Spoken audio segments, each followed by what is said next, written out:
like we should move on to our next subject, and for that I'm going to hand it over to Scottie, who's going to be talking to us about what's coming up with TM3, with all the fears that some people might have, all the expectations, and the general mood around the new game. Thank you very much. So yeah, I mean, one of the hottest topics which has been on people's minds the past few months especially, and even over the past few years, is the question of what's been coming next for Trackmania. And the question was then answered coming into Leon Esports when there was an announcement made by Hylas along with Zerator that a new Trackmania was to be expected in May 2020 initially. Of course, we've passed that date now.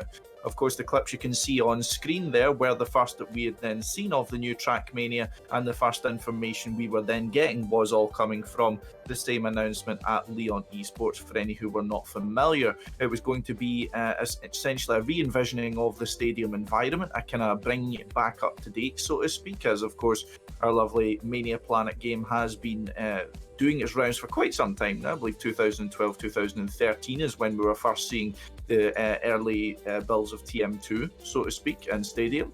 Of course, incorporating new mapping changes, as you can see the lovely new blocks which were teased and streamed there. Retexturizing things like the dirt, make new car models and such, but also some other big changes such as a clubs format which was being mentioned and as well originally planned to be incorporated with the upcoming Zerator Cup. But of course, I mean, coming into this with the original planned release date of May the 5th, but I mean, as we saw, unfortunately, that didn't happen. But I mean, yeah, it's unfortunate that it didn't happen, but I mean, I guess we could kind of saw this coming a little bit, or at least it was definitely a possibility. I think you guys would agree. Yeah, but if I just bring it up kind of quickly, because they, in the statement they brought up or posted, they said that Corona was the biggest reason for this being delayed.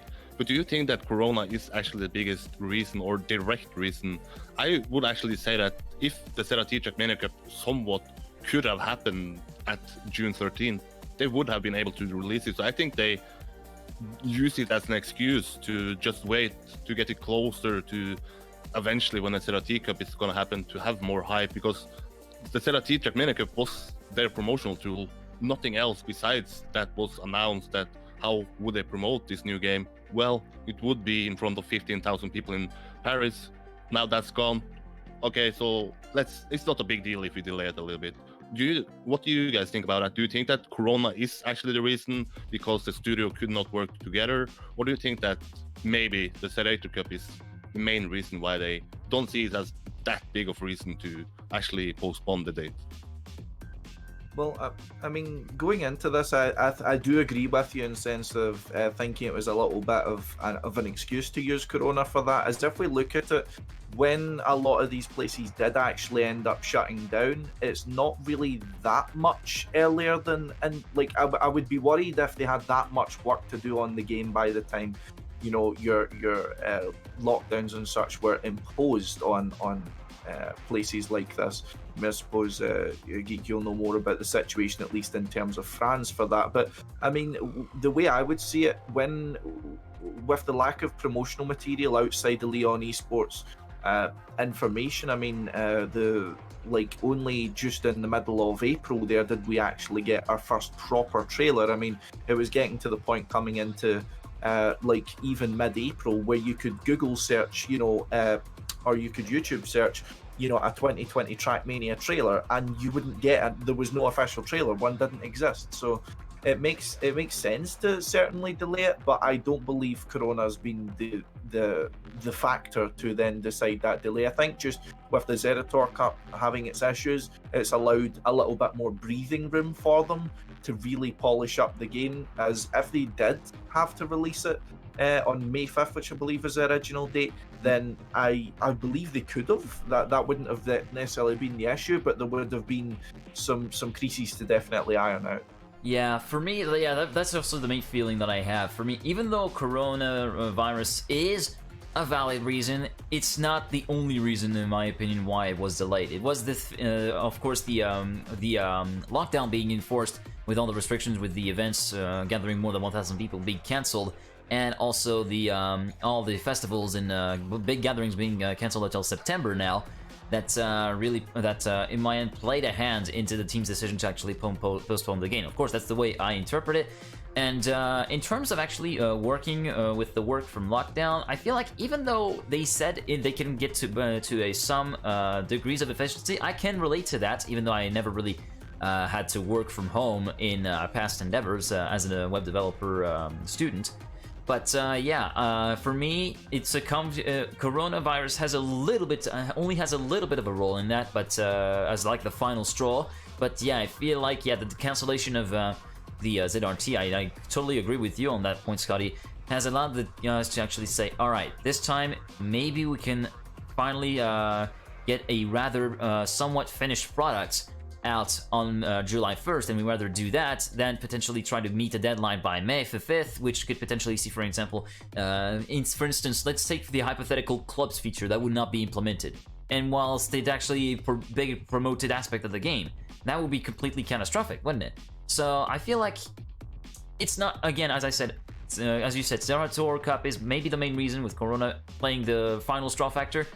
But yeah, I'm kind of thankful that they actually delayed it, because I would rather wait a little bit more to get a finished game than to actually see the release date being met with a rushed game that would actually be in the end disappointing. But do you think, Scotty, you bring up that the trailer was just released 2 weeks before, and that was essentially when they announced that it was going to be postponed. It's 50 days now until the new game is out. Do you guys think that we will have more information until, let's say, when there are 2 weeks left again, or will they go for the same marketing strategy, just wait, and then maybe when it's 1 week left, then we will start promoting it?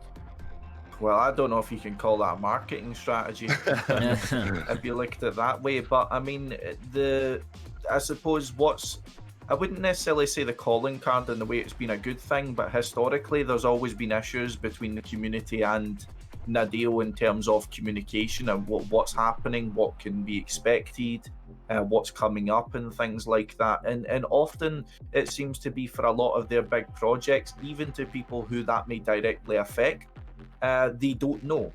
I mean, the information upon look at the Trackmania Grand League beta season as your other example. I mean, we found out about that, and the qualifiers were 1 week after the announcement, if I remember correctly.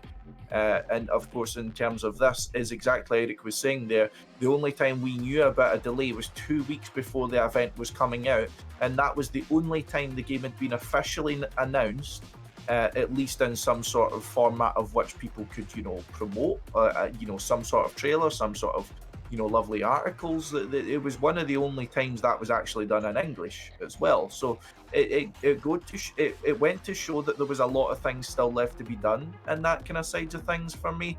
But I really think that this was the best decision for them.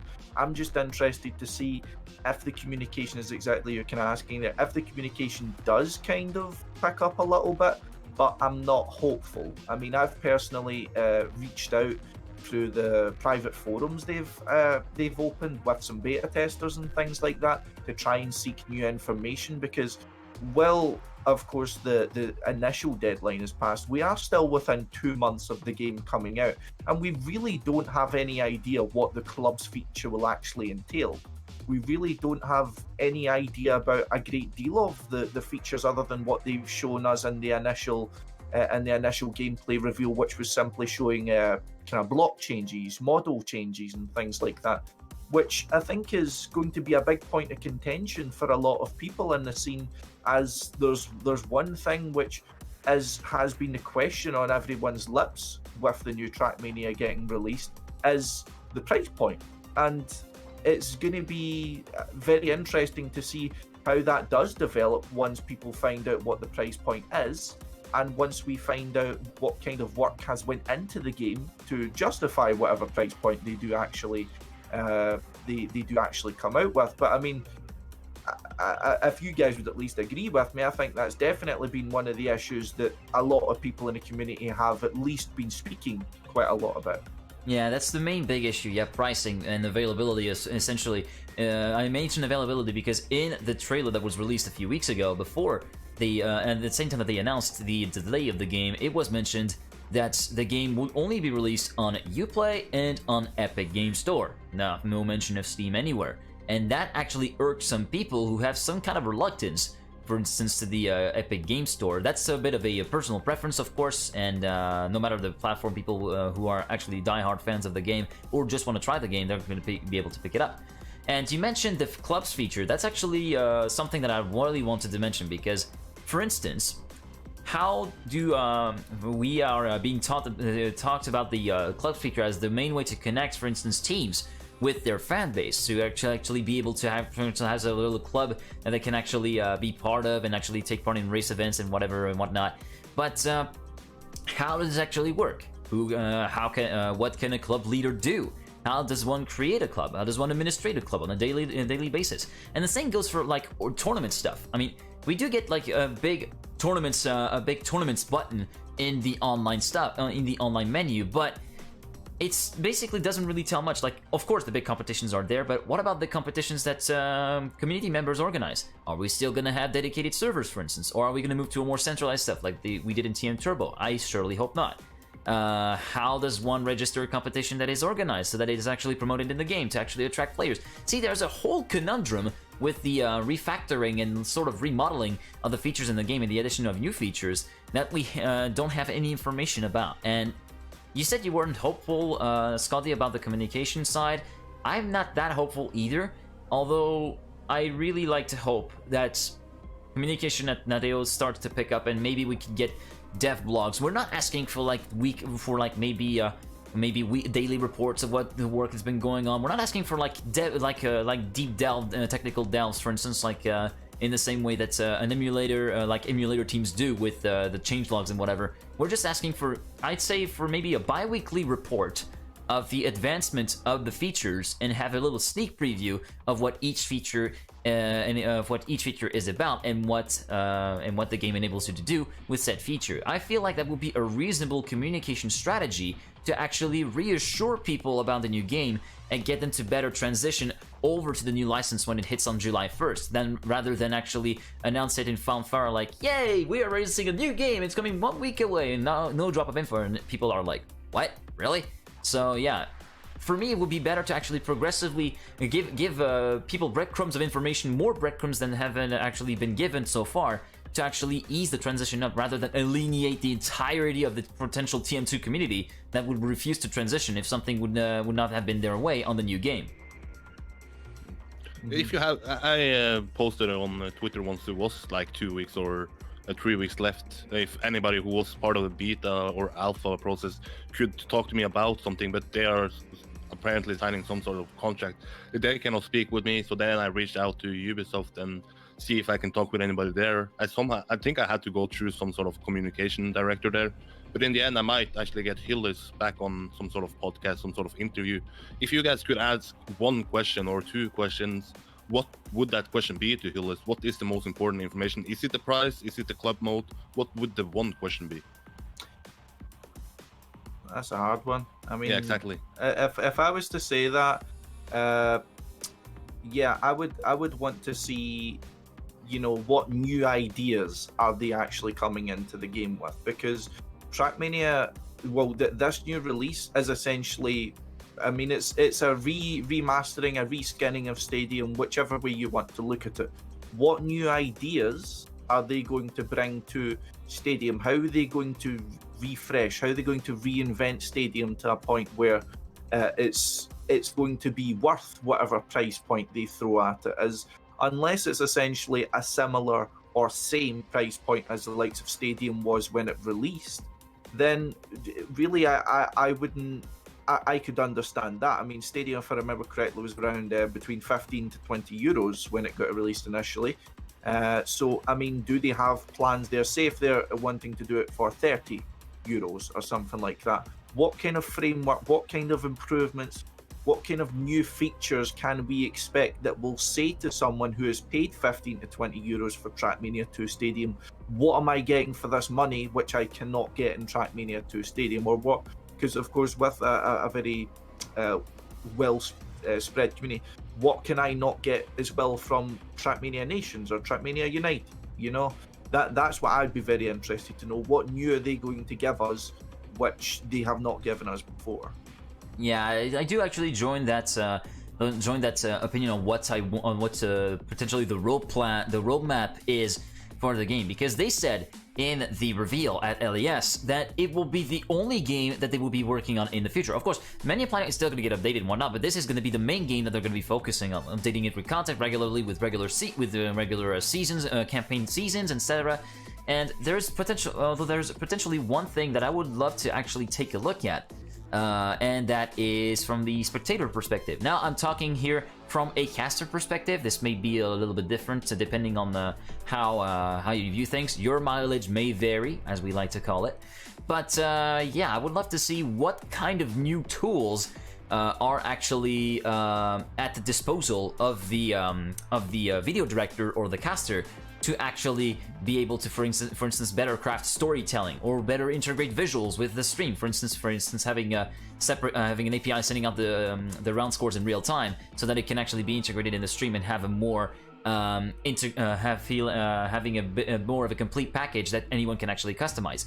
That's an area that I'm really wanting to actually see, because that's actually something that was discussed by Hylas in your interview, Eirik, as he was actually pointing out as potentially new camera angles or replay cameras if somebody had made a mistake. It would be nice to actually see what this feature set is about, and I'm hoping for new innovative ideas in terms of the camera handling, for instance, or being able to actually set the HUD to your liking, a more customizable HUD rather than by default, rather than having to go through with server controller. Because otherwise, other than in the bare bones game, it's pretty much HUD on, HUD off. You don't have any way to customize it. It would be nice to be actually able to customize the HUD depending on your needs, whether you're gaming or casting. And yeah, to get back to my question, for me, it will be spectator tools that I would really love to take a look at. My question would be, because they had, once this was announced, it was announced with Zerator on stage, it was announced that the news, or the last, what do you call it, the next event for Zerator in per se with 15,000 people would actually be hosted in this new game. So, of course, that will bring a lot of promotion to this new game. Now we know that the Zera Cup is not going to take place in Accor Hotels Arena. We don't, probably not in 2020, hopefully in 2021. So my question would be, how do you actually promote this game to potential new players?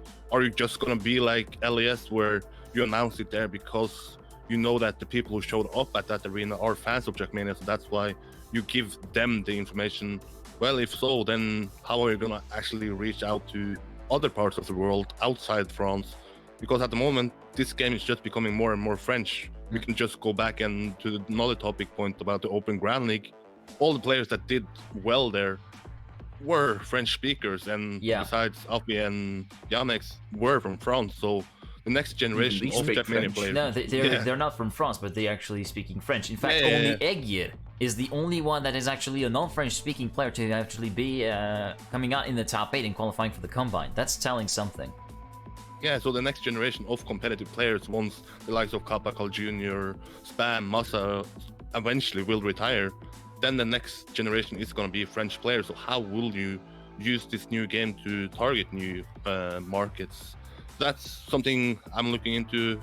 If I get a question on that, I guess that's left to see. Hopefully I will get the interview done in the near future. But are you guys hopeful about this new game? Overall positive? Could this be a new life for Trackmania, or could this eventually be the end of the competitive scene in Trackmania? I mean, I'm getting similar vibes. I mean, me and you spoke a lot about this before through some other podcast projects we done, Eirik. I'm getting Air France Cup vibes from this. You know, so what I mean by that, for those who maybe didn't know so much about it, me and Eirik were looking at the Air France Cup as being potentially a monumental, event for Trackmania.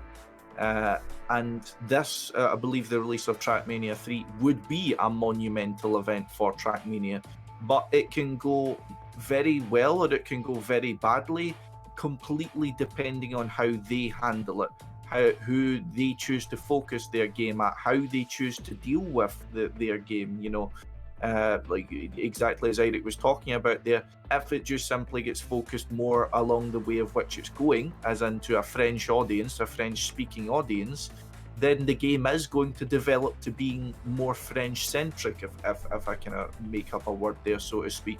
The game is going to become more isolated instead of being expanded more to new markets, to new regions, to promote more interest and make Trackmania into a snowball of which I believe it could become, into something which could generate international attention and could again snowball that attention. We've seen with Trackmania Grand League that Trackmania can approach and can sign bigger sponsors to players. We've seen some teams getting involved that we would have never considered would be interested in Trackmania after the likes of Dignitas and Acer dropped their colours in Trackmania, after Expert dropped their colours in Trackmania, and then seeing a wave of sponsors coming in that are recognisable, teams like Space Station Gaming, Pittsburgh Knights, Veloz, who have great bases in international esports, as well as some high-tier French organisations, then it shows that Trackmania definitely has potential,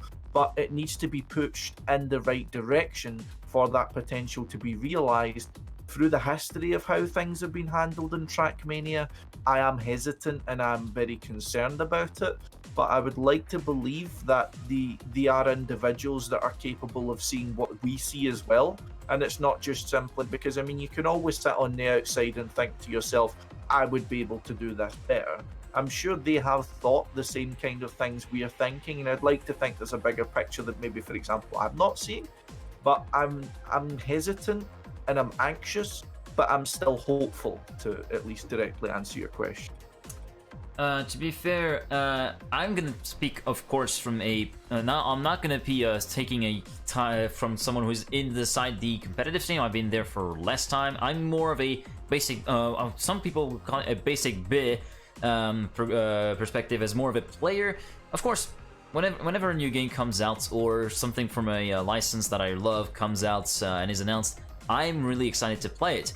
But here with Trackmania, a bit of an interesting conundrum comes here. I'm taking a little bit of a cue from chat, because some people have been wondering about why don't we have microtransactions with Trackmania to keep the game free, with some suggestions, for instance, with skins being on the lockdown and actually being proposed as a for paying for skins to actually bring revenue to the game.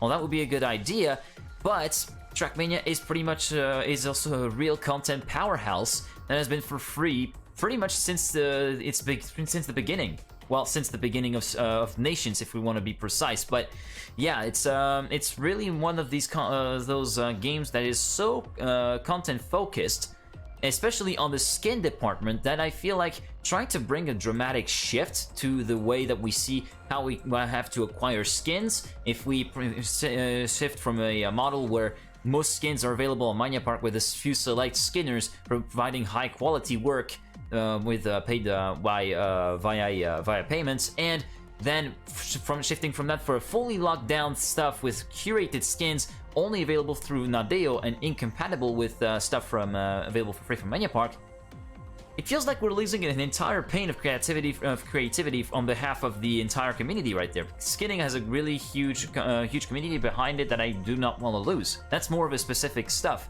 But yeah, otherwise, I'm pretty cautious, a bit of more of a wait and see kind of thing. And I'll finish with one thing. There was this debate about microtransactions in Trackmania, and Timania makes a really good point here. In the chat, I'm taking this reading from the chat. The thing is that I believe the Trackmania isn't in a state to integrate good monetizing options on it, besides of maybe renting dedicated servers on Ubisoft's infrastructure.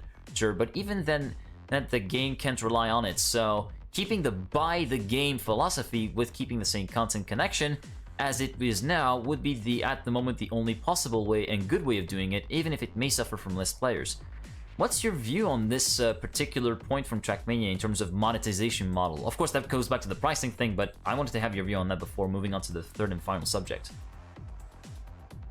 I mean, well, if I'll have my kind of part in that, with the whole monetization thing, I'm interested to hear that idea about servers. It's not really one I considered going forward. I more was looking at the kind of skin side of things, or how they would maybe attempt to, you know, monetize like premium tournaments, like say for example, free tournaments we don't have a planets Sorry, I clicked the wrong button. Okay.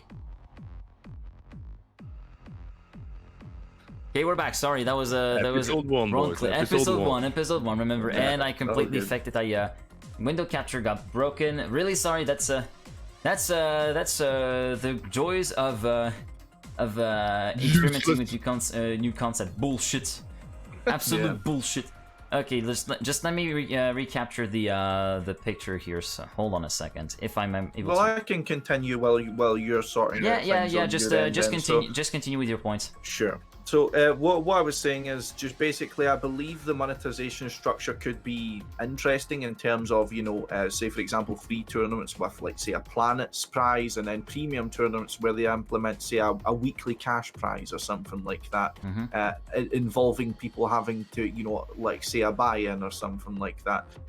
That's a bit more of an isolated option to the competitive scene. Skins, I completely agree with what you're saying there. That's a cool idea, but that would also shake up a fundamental part of how we view the creative side of Trackmania. But I feel that at least the most promising one would be for server rental. I mean, even just considering that straight away, it would seem infinitely more viable in the sense of you look at just how many servers there are in Trackmania. It doesn't matter how many people are actively playing on servers in, say, Trackmania 2 Stadium compared to Nations, as Nations tends to have at least a higher casual play count, if I'm just saying that off the top of my head and without having looked into it, just on the face of the numbers that I know of. But at the very least, there is hundreds upon hundreds of servers, and it's a money-making opportunity which others are taking advantage of, which could be handled by Nadeo themselves. The only part which I would bring into that argument is I believe Nadeo would need to up their game in terms of framework, as in how they actually deal with hosting a server on their end, as well as, for example, there's many out there who will not only provide you server rental, but will aid you in the process of setting up server controllers, which Nadeo does not seem to have some sort of framework outside Grand League, which isn't shared with anyone else.